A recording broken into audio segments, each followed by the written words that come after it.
Imagine living your life after 50 and feeling energized and excited about your future. Welcome to the Women in the Middle podcast, the podcast for women who are ready to figure out what they want and create the life they deserve. Here's your host and master certified life coach, Susie Rosenstein.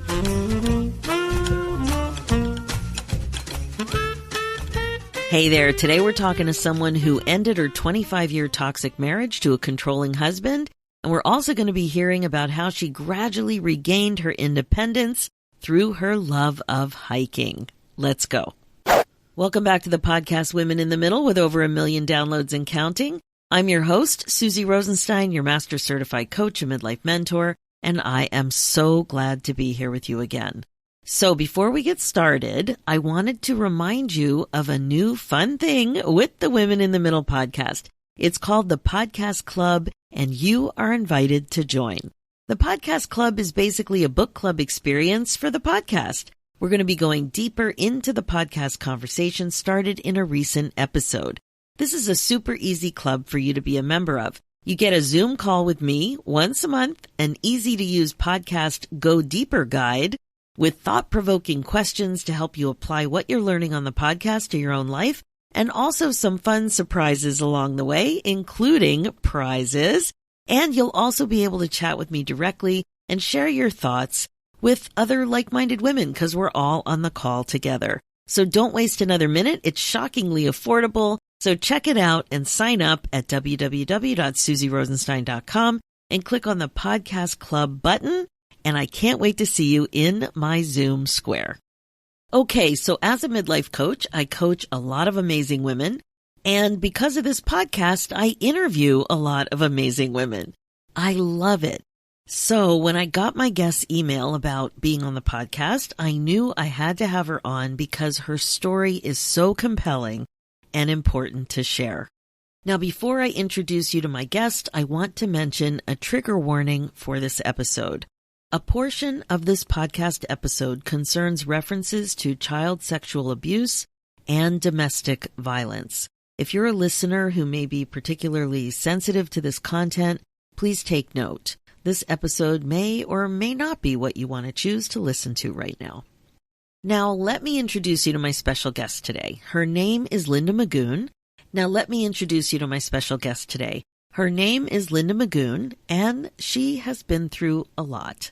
She's the author of Live Free and Hike, Finding Grace on 48 Summits, a journey of healing and self-discovery atop New Hampshire's White Mountains. Linda changed her life after ending her 25-year toxic marriage to a controlling husband. She gradually regained her independence and rediscovered her love of hiking in the White Mountains. Linda set a goal to climb all 48 of New Hampshire's 4,000-foot and higher peaks. With every upward stride, she cautiously rebuilt her life. But less than a year later, she had another huge and shocking setback. Linda found herself in a downward spiral as she processed the guilt, shame, and sadness of being married to somebody who was so infamous. By climbing each challenging summit, she found the internal strength needed to overcome the uncertainty surrounding the worst period of her life. Neither age, lack of experience, nor unforeseen life events would stop her, though, from attempting her goal. Without further ado, I'm thrilled to welcome Linda Magoon to the podcast. You are going to be quite inspired by this interview. Hi, Linda. Thanks so much for joining us today on the Women in the Middle podcast. Thanks for having me, Susie. So glad you're here. We're both in the East Coast. You're in New Hampshire, which is so, it just seems so beautiful. I have to say it's a state that I haven't really hung out in. I hung out a lot in Cape Cod and Massachusetts and Maine, but not really in between there. That's funny. I think New Hampshire has it all. We're a few hours from the ocean, a few hours from the mountains, a few hours from the lakes, all within a half day's drive. So it's beautiful here and I love it. Oh, beautiful. Okay. Well, I'll certainly put it on my list because in my heart of hearts, I am an East Coast girl. I'm originally from the Philadelphia area, even though I'm in Toronto now. But it's raining here, so hopefully the rain won't mess with our fun at all. and we'll just get going on a really interesting interview. I have to say, when your request came in to be on the podcast, I was like, whoa, I have to talk to her. Hopefully in a good way.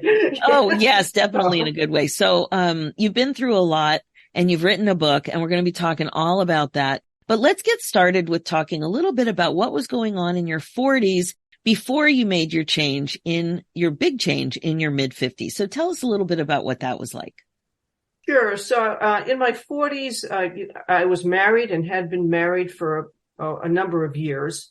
We had a family, and I think in my 40s, my relationship was not what you would say was typical or healthy. I was married to a husband who had a very short fuse. He was angry. He was controlling. And when I was in my 40s, I think I was in a mode of surviving versus thriving, right? Walking on eggshells, doing my part not to make him mad, because that had consequences. So I was in my 40s. I think I was stuck in this relationship that was so unhealthy and abnormal that I forgot what a healthy relationship looked like. I mean, we didn't have friends that we did things with, very few, because he was very jealous and insecure. And if we went somewhere and somebody struck up a conversation with me who was a man, sometimes he wouldn't talk to me for a few days. Very, like I said, very jealous and insecure. So when I was in my 40s, I was in this place that was so out of sync that I didn't even know it. It was just surviving, get up, go to work, take care of the family, come home and do what I had to do. There was no dreaming and, living the life that you desire and, you were just any in of it. that. It was, yeah. So it was very, but at the time you do what you have to do. Did it feel like you had any options back then? I never told a soul about it.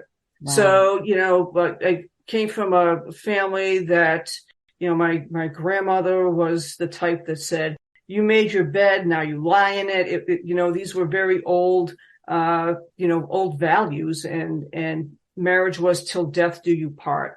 I mean, I had threatened divorce a few times. I mean, it takes the average woman who's been abused 7 times before she leaves for good. And so, to everyone else, things were fine. And maybe my mom suspected something when she would invite me somewhere and I was like, no, I can't go. So to answer your question, I'm not sure if when you're in this bad situation, you don't stop and think about it. You're just thinking about today. How do I get through? I'm paying the bills. What bills need to be paid today? What needs to be done today? Yeah. Wow. Thanks for sharing that. I know it was a very, very difficult time in your life. So you got through it, but you weren't thriving. You weren't having fun. That's for sure. And that's what the funny thing is about dreaming is it's so, I don't know. We just all use the word. It's kind of cliche. You just hear it talked about, but you don't take it seriously. It just seems ridiculous. You're probably thinking, if you even knew that you could dream, it was just so out of reach. Yeah, there was no, the word want was not in my vocabulary when I was married. I could never come to him and say, I want this. That was just, it was not an option. Or if I did want something, if I didn't want to go away for the weekend with the girls, I would have to find a opportunity, to present that. But maybe he was in a good mood, or I would go to his place of employment and talk to him there. And that way he was in front of people. He couldn't blow up. He couldn't react. And so that's what I did. You thought of these strategies to work around this. and you do it for so long that you stop thinking that, wait a minute, this isn't right. But that's your life. That's what you're living. I'm so sorry. Very, very difficult times. Yet you persevered, and then you rolled into your 50s. So what happened for you that you were able to take a step forward? Right. So we were empty nesters at this point, and I was still, we're still living in the same location, in the same house. I'm in the same job. It's get up, rinse, repeat, right? It's there's no vision boards. There's nothing to really, look forward to. Right. It's not all bad times. You certainly have some vacations and some good times, but it's like I said, it's not how a healthy person in a relationship lives. And so in my mid 50s, we had this little dog, this little Cocker Spaniel, and she was getting old now. She was like 13 or 14 years old, and she had to go out more and more frequently, and that was on me to take her out. So it was one Friday night. I was just exhausted from the work week, and it was in the middle of the night, and I could hear our little dog stirring to go out. And in my semi-conscious stupor, I asked my husband if he would mind taking her out. And the response that I got, the vulgar, angry, just screaming, it was at that point that I knew, it's like, wait a minute, I'm not doing anything wrong here. This isn't my fault. I asked him one time to take this dog out, and this is what I get. So it was during that exchange when I said, this is it. I've had it. I want a divorce. And I've said that before, but this time I was determined to make good on it. Wow. And what do you think the reason was that incident tipped it? Yeah, I think it had to do with the such a strong reaction from him. And there was no excuse for it anymore. I understand that he was under a lot of stress, and he was for reasons that I wouldn't know until years later. But he was also under a lot of stress because he was trying to put his mom in a nursing home, and that's a process. And so I get that, but that's still no excuse for this vile response to a simple request. Even I knew at that point, it's like, wait a minute, this isn't my fault. I haven't done anything wrong. And why am I staying? There was no reason for me to stay anymore. So that was the tipping point. It's for people. I mean, I'm a slow learner. It took 25 years, but I finally figured it out. So once I told him that, where I work, we have like a employee assistance program. It's kind of like crisis counselors, sort of, kind of. But I had to wait a week to see her. So I made an appointment, and she referred me to a therapist. And, this was all on the QT. My husband had no idea. So once I started seeing the therapist, like on the second visit, I was like, I'm done. I need to get out. And so that's what we worked on. And 6 months later, I was divorced. So once I made that decision, to pivot and to change my life, things happened very quickly. I felt like I had started to roll the ball. It took a lot of inertia to get the ball rolling. But once I did, things happened very quickly. Yeah. So in your notes, I'm just looking at when I asked some questions in the pre-notes, and you said, even I knew that I didn't deserve to be treated this badly. And when you described it, you said that I finally recognized that I'd been in a toxic, some would call it abusive, relationship for years. So that all became very clear to you in that moment. It's so fascinating. And I just wanted to ask one question. Had you ever told some of your girlfriends or work friends that you were considering divorce? No. Wow. No. That crisis counselor, and she was so important. Everybody in this process was just so vital. Yes. To this new life that I've created for myself. She was the first person I told. And so I know a lot of your listeners and your clients are thinking, well, why didn't she leave sooner? And that is a question that gets asked a lot in domestic violence situations. In my situation, my husband was never physical with me, maybe once or twice. Maybe he would, few times he would throw his fist back and threaten, but it wasn't physical with us, because I think we both knew that would cross a line. And so he didn't have to be physical with us.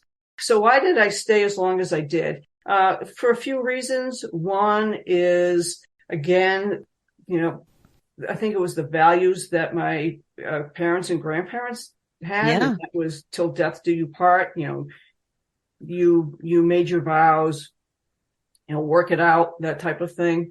Second reason was, the family, what would people think? What would the neighbors think? What would our family think? What would my coworkers think? There was all of that noise. And the third reason why I stayed was that I sort of was inching my way towards divorce. But I remember one time I went to the courthouse to pick up the divorce paperwork, and the stack of papers were that thick. And I was like, I can't do this. This is just too overwhelming. It was. Oh, it's too overwhelming. If you're in a situation that's so unhealthy, trying to file for divorce, you don't have the bandwidth for that. You don't have the money for an attorney. So you just stay. Sometimes there's a saying, the devil right? Yeah. And so a lot of people stay for that reason. I think I want to emphasize to your listeners that chances are that there's somebody in their circle of friends that, if they're not being abused, they're in the same situation I was. Things aren't that great. And, it's important for you to recognize those signs. Like for me, I had to be home, right after work. There was no, going out after work, or, if I was late, I had to account for that. So that's, signs like that. If your friends are like, no, I got to get home, or if their spouse or partner is always checking on them, always calling on them, under the guise of being, supportive, or, those are all signs. Those are all signs that something's wrong. That there's an issue there, and ask, I'm just, a couple of things are really coming through so clearly, like the amount of courage it took for you to trust yourself in that moment with the dog, was unbelievable. I don't know if it was courageous. I think I was just like half asleep. It wasn't like, I'm going to build up the courage to ask. I was just so zonked from the work week. I just could not get up and do it, because I had been all week. It was worse than taking care of a kid. I had like 2 hours of sleep each night. I just couldn't do it anymore. And so, that little dog, was really the, as you say, the tipping point. And I think there's a tipping point for a lot of folks, but, mine just happened to come in, when I was about in my mid 50s. Yeah. Well, it took a lot of courage. And then the other thing that happened for you is when you did take a step and you were able to lean on your EAP, you got incredible support. I mean, you did have to wait, but right. Wow. I mean, that, not everybody is so satisfied, and you got the help you actually needed. Yeah. It was fate or coincidence or whatever that I got the right counselor at the right time. And she asked all the right questions. And that was, she was concerned for my safety, for my personal safety. We created a safety plan, what that would look like, who could I call? So we had that planned out. And then she also gave me the name and telephone number of a therapist. And that worked out very well too, because we connected right away. And, I think I think we still do have a pretty good relationship. And, like I said, I filed for divorce. Oh, maybe, let's see, like 3 months after that incident, moved out like a month later. And then in 6 months, the divorce was final. So like I said, it seems quick. Yeah. So with her help, like I said, it took a while for me to get there, but once I started putting things in motion, for me, I knew there was no going back. And, he didn't even try to fight. He didn't say, gee, I'm sorry, please come back. Let's go to marriage counseling. He was just like, okay. So, and I was like, fine, I'm out, done. Wow. Yeah.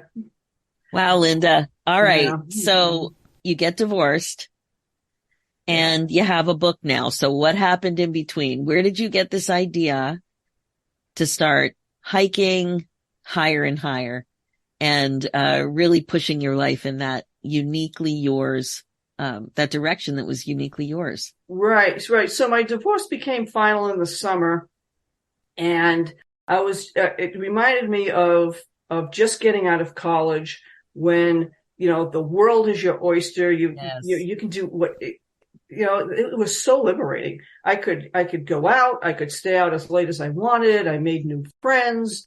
I started doing new things, and it was just like, every day it was just amazing. I mean, I just couldn't believe how happy I was and how unhappy I was looking back, and not, you don't even realize it, Right. how unhappy you are when you're in this situation.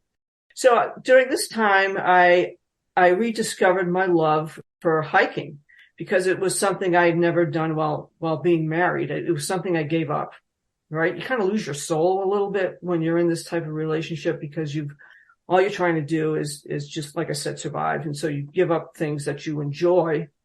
Now, how did you remember though that you liked hiking? Because honestly, this seems like such an obvious question, but with my clients, so many of them say to me, but I just don't know what my passion is. Oh, and yes. I have an exercise, right? It seems like, of course, we should know what makes us happy, but for a variety of reasons, we don't. And for you were very disconnected and you were really rediscovering yourself, but rediscovering ourselves in midlife is a common theme. Fortunately, not everybody's situation is as stressful and intense as, and painful as yours was, but it can be very painful and frustrating to be stuck. So an exercise that I take my clients through is called the Happy Highlights from your book of life. And we specifically go on an exploration through the different chapters of our lives to look for little moments of joy. And I believe so strongly that what made you happy, even as a kid, there's a reason it made you happy. And maybe that's the thing, or something related to that thing, something that's inspired by that thing. It's highly likely to make you happy again. So I can't wait to hear what you were doing in your younger years that had to do with hiking. Where were you up to? Easy question, Susie, because I grew up in a very rural part of Massachusetts. And so playing outdoors for hours was a thing back then. I enjoyed following my dad around in the woods. We would look for mushrooms together, and he was a avid outdoorsman himself. He liked to fish and hunt, and so I followed in his footsteps in that regard. And also my position, my job at the time was an outdoor job where I got to go out in the field quite a bit.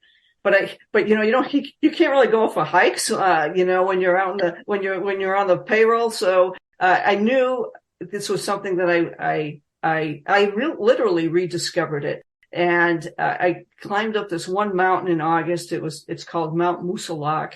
And I did it by myself, and it was 8 miles, 4 miles up, 4 miles down. And I felt such a feeling of accomplishment when I came back down. I'd never hiked that long or that far before. It was fine. I didn't die. I didn't get hurt. And I was just, I was just ecstatic between rediscovering something I loved. And I think just the healing power of nature, just being outdoors, accomplishing a goal, all of those things were just, it was a feeling that I wanted to bottle. And and recapture that again and again. So what I ended up doing is when I was thumbing through my guidebook after my hike, I was trying to relive the experience. I discovered that there's a list in New Hampshire of 48 peaks that are 4,000 feet and higher. And much like hiking the Pacific Crest Trail or the Appalachian Trail, this is a thing, and people actually do this. And once you do, you get a little patch and a little certificate from the Appalachian Mountain Club. And it's a thing. So I decided, you know what, I'm going to try this. And so that's part of my book. It's called Live Free and Hike, Finding Grace on 48 Summits. And it's a book about hiking, but as you know, it's a book about other things as well. So that's how I found my passion. I knew I liked the outdoors anyway. So it was very easy for me. Well, it was easy for you, but here's the thing. I like being outside. Doesn't sound like something that's going to inspire a whole new direction, passion, happiness, book, hobby, activity. Like, it's so easy to overlook what really makes us happy. As you told the story, it's so obvious that connection with your dad, that thinking about the memories and what you did outside, and even just the way women our age, people our age used to play outside, and that you grew up in the woods and the mushroom picking and hunting and all of it. Like, it makes so much sense that you need that more in your life. And this is exactly what happens with other women, that when you kind of sanction, let's go looking in the past for things that have made you happy. And then let's look for patterns, and let's ask ourselves why was that something? Like, I used to make mud pies when I was 8 or 9. Oh, yeah. That showed up on this little exercise for me. And I'm like, mud pies. It's not that I want to go make mud pies, but I liked something about that. I liked working with my hands. And then what do you know? I have done several things like that where I've been working with my hands or doing something like that. So again, it's just to get insight into what really makes you happy, which seems so obvious. So you spent 25 years not doing any of this sort of thing? Right. Essentially, yes. Mm-hmm. Isn't that crazy now that you're on the other side of embracing it? Right. I did have my moments when I went on trips with my girlfriends, but it came as a price.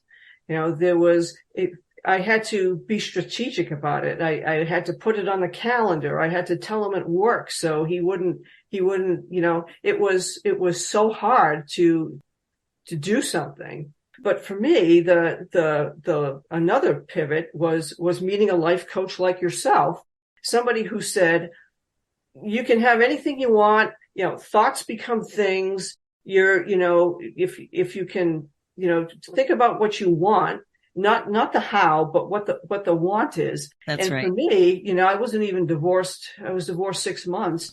That was such a mind blowing concept. I just had never heard of it before. And so it was at this workshop. It was a little 6-week workshop. And that was for the first time I shared with my class that I was hiking the 48 4,000 footers. And I had wanted to write a book about it. I wanted to write a book about hiking and how, like, you know, I'm in my mid 50s. I know very little about hiking the higher summits but I learn as I go, and I kind of stumble and fumble and bumble my way up from summit to summit, getting a little bit smarter with each hike, and, you know, building my confidence and building some character, and you know, each hike tries to build on the one that's previous. So you know, it was, for me, it was just it was almost, I almost had an out of body experience when there was this the concept that the universe will deliver. You just have to put that thought out there. It was just like, what? I know. Where, you know, the other thing that gets in our way, and you just touched on it very, very briefly, but I want to highlight it, is that identifying what it is you want is very different than identifying how it is you're going to get there. Absolutely. And what we do as overachieving women is we go too quickly into the how, and it completely squishes our dreams because we don't have the answers yet. And it's when you're trying to figure out, well, how am I going to write a book, or how am I going to go on 48 of these summit to summit hikes and learn stuff that I don't know and deal with all the things. It's very easy to say it's too hard. It's too scary. I don't know if I can do it. And then those kind of thoughts, without checking them and being aware of them, can squish that dream. But allowing that dream to become foundational and learning how to trust yourself that you'll figure it out, which clearly you did figure it out. And you even said you don't even know all the things when you start it, but you keep doing and you build up the confidence and whatever. That was really key. So not only did you really appreciate that you can dream stuff and you can create stuff and you can really live that life, but you also figured out how to allow that dream long enough to be foundational so that you could build the trust and confidence. A huge skill. Yeah, it is. It was a good dream to have, because it was something that it was out of reach, but not too far out of reach. You know, I knew I was healthy enough to try to do this. And, you know, I took workshops and educated myself and read a lot of books and, you know, joined the hiking club and just tried to learn as much as I could. And, you know, having a goal or having a dream or a goal, you know, it gets you up in the morning. You know, it's like I had this giant map on my wall of all the white mountains, and I would put a little push pin in it whenever I climbed a summit. And having that reference every day, that vision board, I didn't know it was a vision board. Yeah, That's totally. exactly what it was. You know, I didn't realize it at the time, but all of that really was beneficial to getting to this point where I finished the summits and I finished the book. The book takes a turn where a very unexpected turn. I don't know if you want to talk about that. I do, but hang on one second. Okay. I can't help but notice something you said that it's kind of funny. You said the goal was out of reach, but not too far out of reach. And that's hysterical because these are 4,000 foot summits. I mean, if something's not far out of reach at 4,000 feet, I don't know. Anyway, that just made me laugh. Well, one step at a time, right? I mean, literally, it can be overwhelming if you look at my 48 peaks. Are you kidding me? But you know, if literally one step at a time.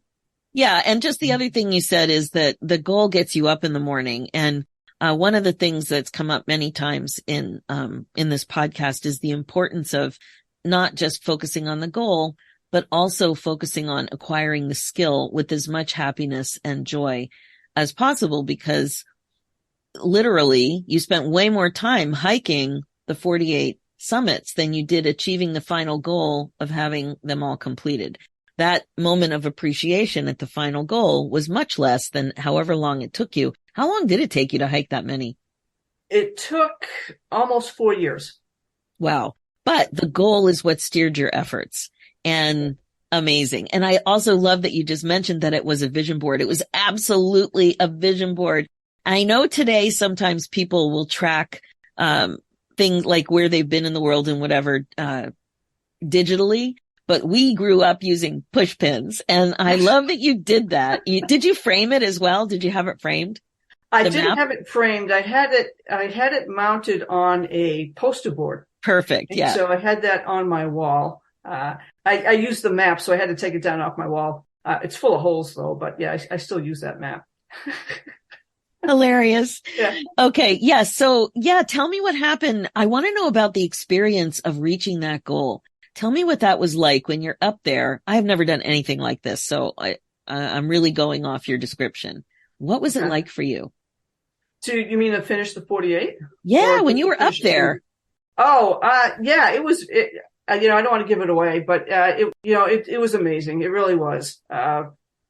My, niece and her husband, finished the hikes with me because we did an overnight backpacking adventure. So it was special to celebrate that with them. Nice. And, my sister, her mom and her husband were in the parking lot waiting for us when we came down, with a bottle of champagne. Some people bring the champagne to the top, but I was not going to carry that, away. I wanted it cold when I reached the parking lot. Did you feel proud of yourself? Oh, absolutely. So, Absolutely. I mean, yeah, I mean, it was huge. Like I said, it took 4 years to accomplish. I hiked in the winter. I hiked in the spring. I hiked in the fall. I worked full time, so I had to juggle all of these things. And so, yeah, it would have been very easy to quit. A lot of people start it. Not too many people finish it. the people who finish it do you guys have a little Facebook group or something? There's a lot of Facebook groups out there for the 4,000. Really? Oh, yeah, yeah, yeah. This is the other thing that's interesting to me is you lived in New Hampshire. How long have you lived in New Hampshire? Almost my whole life, which makes me almost a native. Yeah. Wow. And you didn't know about this little subculture going on. No. Fascinating. Yeah. Yeah. Wow. That is such a great reminder that when you're looking at your world, your life with the lens of opportunity, you're going to find stuff. But when you're not looking that way, this was right under your nose. You're an outdoor girl. You've lived there your whole life. And this is a huge thing that you didn't even know existed right there in your state. No, I mean, I think there's a Facebook group for everything now. So, if you're still exploring, there's Meetup, there's Facebook groups. Absolutely. Okay. So yeah, let's talk about what happened. So this was less than a year after we were divorced. I was, I was renting my own place and just really at the top of, I just never was happier. Doing new things, and I'm hiking these mountains. And I had just finished hiking one of the most scenic trails in New England, the Franconia Ridge Trail. It's like a 9-mile loop. I had just finished that, and a few days later, I received a phone message at 5:30 in the morning from a friend of mine who said, "I'm so sorry to hear about your ex-husband. Let me know what I can do." So I didn't know what he was talking about. And I didn't know if he had been in an accident or if he had been killed or what had happened. So I pulled up the local news station, the news reports on my phone to find out what he was talking about.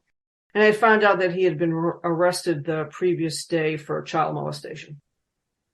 Oh my. Yeah. Yeah. And so it's in the book. And so the process, the criminal trial process and my emotional process, obviously things take a wicked turn, at that point. Yeah. Oh, okay. It's not good on a podcast to be speechless. No, I was speechless too, because he was, the I don't want to say pillar of the community, but no one ever expected this. He may have been a jerk to me, and he could have been friendly to everybody else, but no one expected this behavior. And I, like everyone else, was in shock and in denial. It's just like, this has got to be some sort of mistake. This can't be. And usually with cases like these, there's usually more than one victim, right? And so it was played in the media quite a bit in the hopes, I think, that more victims would come forward. And that's exactly what happened. So eventually, if one person comes forward, maybe it's, you have your doubts, but when multiple victims start coming forward, then you know that there's got to be something to this. And so the book spends some time on the criminal process that plays out over 3 years and my emotional process that plays out over 3 years, because, there's support groups for domestic violence survivors. There's support groups for sexual abuse survivors. There's no support group for a family member of a perpetrator. And so here I was again, trying to navigate something all by myself. But, thank goodness I was still engaged with my therapist at that time. Oh, and also I became re-engaged with my life coach too. And that, that was very difficult because that was very public. And, a huge setback for me was that this was in the media so much. I had no idea when a story was going to break. None. I wasn't part of the criminal justice process. I wasn't a witness. I wasn't asked to be a witness. I was just kind of on the outside. And so I had no voice. And so I never knew anything until it broke in the paper. And if I didn't see it, I missed a story. Wow. So yeah, it was not a great time. Wow. Wow. So Linda, that is just so much. And, thank you so much for sharing it. I honestly cannot believe what that was like for you. If you could just remind me, what was the amount of time? What was the timeline between you experiencing extreme joy and satisfaction and self-pride for your accomplishment and when you found out about this? Right. So it was less than a year after our divorce that he was charged. And like I said, it was that time when I thought I was at my happiest. I was trying new things. I was making new friends.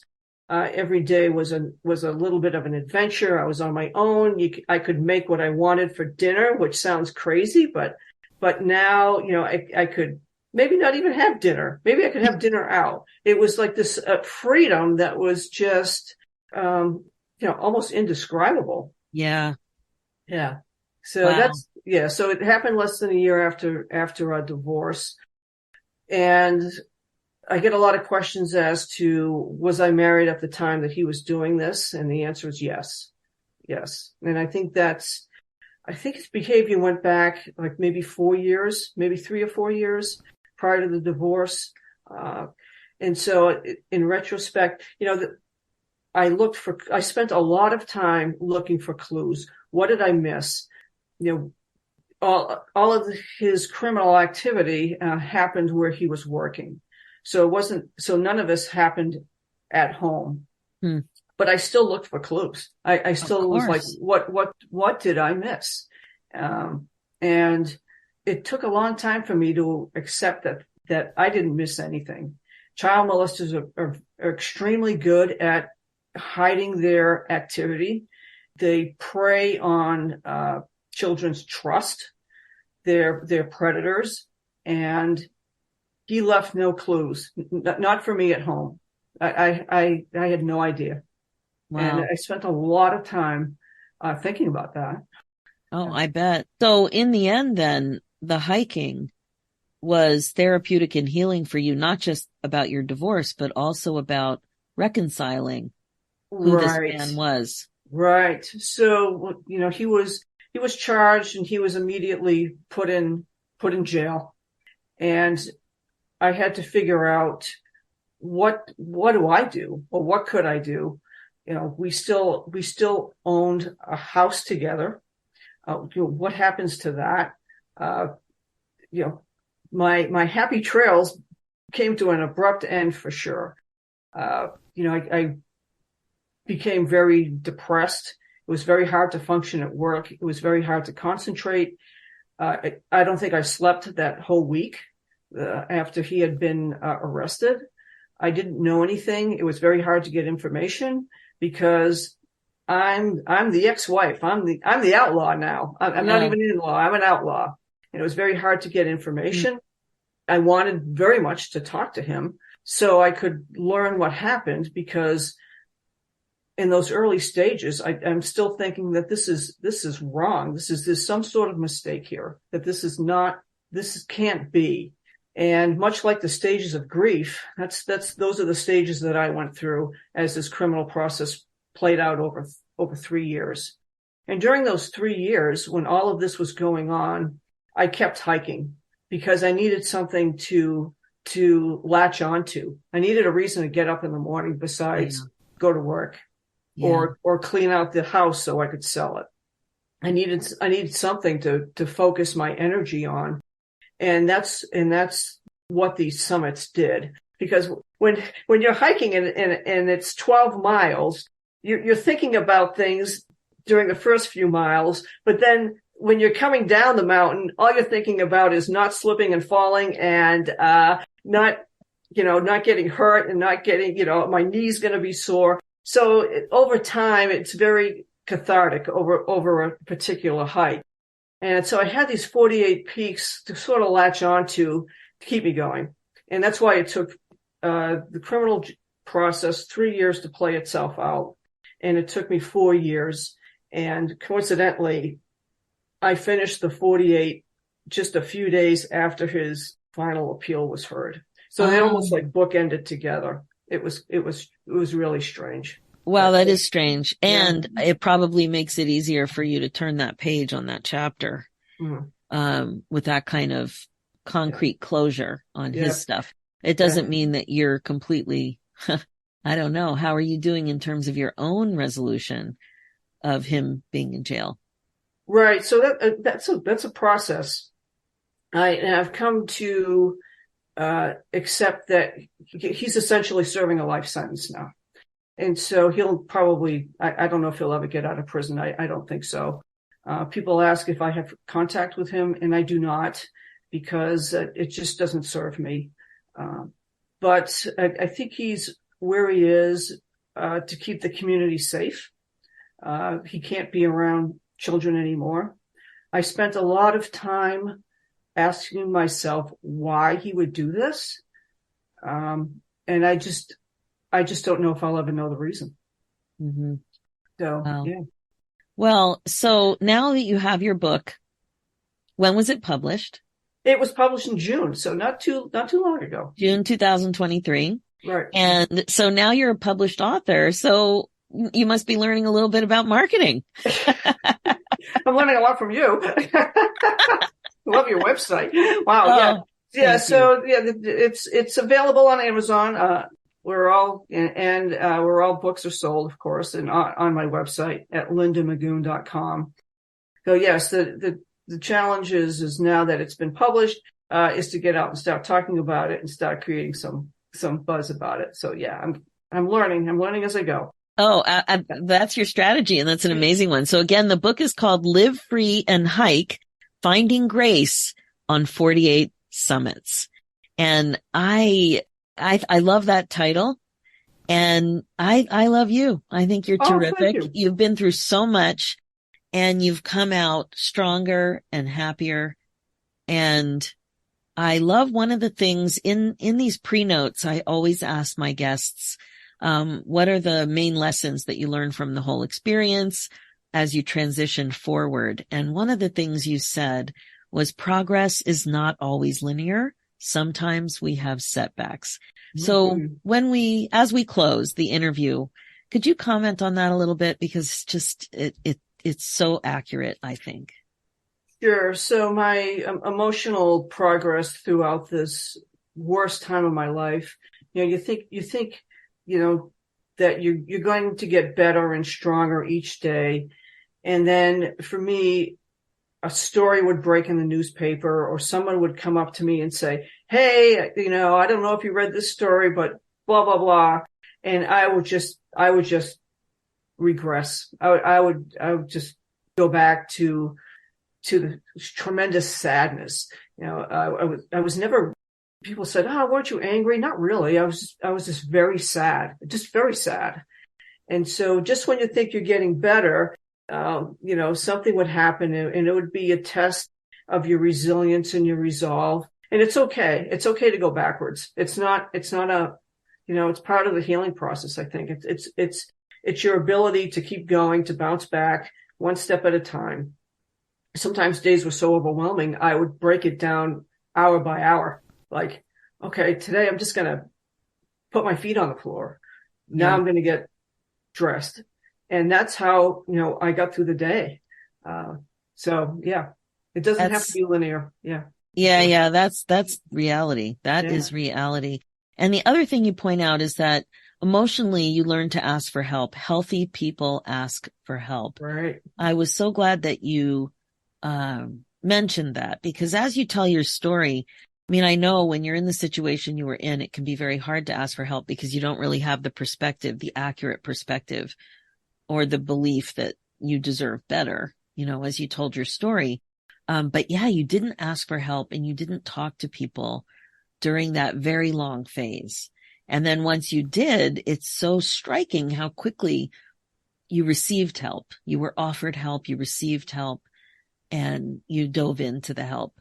So healthy people ask for help, but what about people who aren't healthy? Right.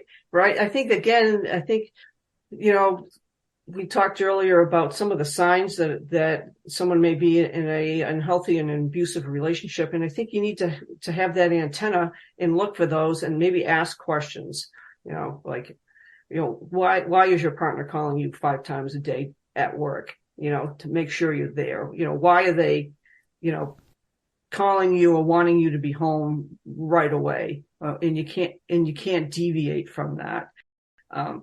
Sometimes you have to reach out and ask someone, are they okay? Are you okay? Yeah, that's great advice. Yeah. So Linda, you've been through so much. I was wondering if there was an organization or a website or something that you could share that you found really helpful. Sure. So as I mentioned previously, I was never, or very rarely was I physically abused. It was all anger related, and it was very toxic. He wouldn't talk to me for days if I asked for a request. So I started exploring some websites, and I came across one called loversrespect.org. And although it was meant for younger people, it's really, the website included a quiz you could take. It was about 20 questions to determine whether or not you were in an unhealthy relationship.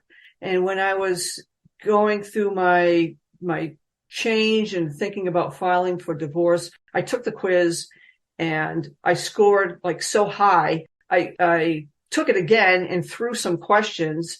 And again, I scored so high that there was no question that I was in an unhealthy relationship. So I was searching. I wanted to validate in my mind that this was not right. And so loversrespect.org is a great website for folks to use no matter what your age.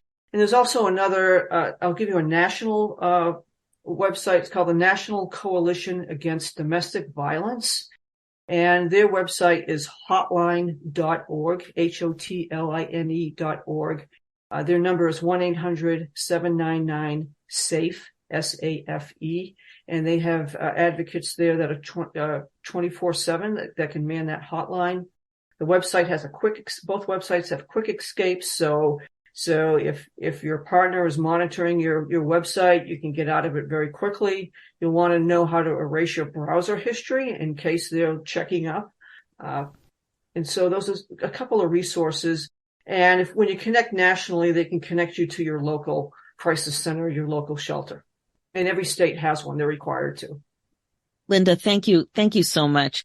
If you would like to get a hold of Linda's book, it's called Live Free and Hike, Finding Grace on 48 Summits. You can find it on Amazon and all the places. And to get the contacts that Linda just shared or other details about our episode, of course, you can just get it in the show notes. Linda, thank you so much for everything today. As you mentioned in your pre-notes, fear doesn't mean you can't. It just means you haven't. So thank you so much for sharing your very, very important story and all of the progress and joy that you've brought into your life. We wish you all the best. Well, thank you for having me, Susie. Okay, that's it for this episode. So powerful, right? There's so much here to process. I just love how Linda started to believe in herself and in her ability to finally focus on and connect with what she actually wanted. Linda focused on her dream and her goal, and that kept her going, one small action and one step at a time. She loved the process part of her dream too, not just the outcome. And she enjoyed moving her dream forward immensely. She loved the whole process with a ton of joy. She loved it. So tracking her progress along the way, mounting her progress on the wall, and using it as a vision board, she did all this stuff, and it all helped her. Vision boards can really, really be useful with this kind of a goal, with so many goals. So Linda's courageous story really shows that progress isn't always linear. Setbacks are a part of life. She knows firsthand that it's never too late to start over. but it is important to keep going literally, as she says and as she does, one step at a time. As you know, this podcast is all about how to love your life again after 50. It's really all about coaching you to be more intentional and to incorporate mindfulness into your life as a regular practice. This is how you put yourself on your agenda. My focus as your midlife coach is to help you get unstuck, clear, and focused on your current values and priorities so you don't have regrets. I can help you create the success you're looking for. I know I can. That's why I created the Women in the Middle Academy with you in mind, because it's a warm, supportive, and fun coaching community of like-minded women who grow forward together so you feel great about your roadmap to a more fun, meaningful, and regret-free next chapter. So email me your questions and let's talk about it and see if it's for you. Go ahead and book your free, no-obligation momentum call at www.womeninthemiddleacademy.com. Want to grab a breakthrough coaching call? Head over to my website at www.susierosenstein.com and click the Coaching and Workshops tab, and you'll see the booking link there. What about talking more about the podcast? Well, if you want to talk more about it, join the Women in the Middle Podcast Club by heading over to susierosenstein.com and click on the Podcast Club button. And finally, for show notes and links, head over to susierosenstein.com and click the podcast tab and look for episode 325. Thanks so much for listening. It's time for you to put yourself first, one thought at a time. I'm Susie Rosenstein, and I'll talk to you next week.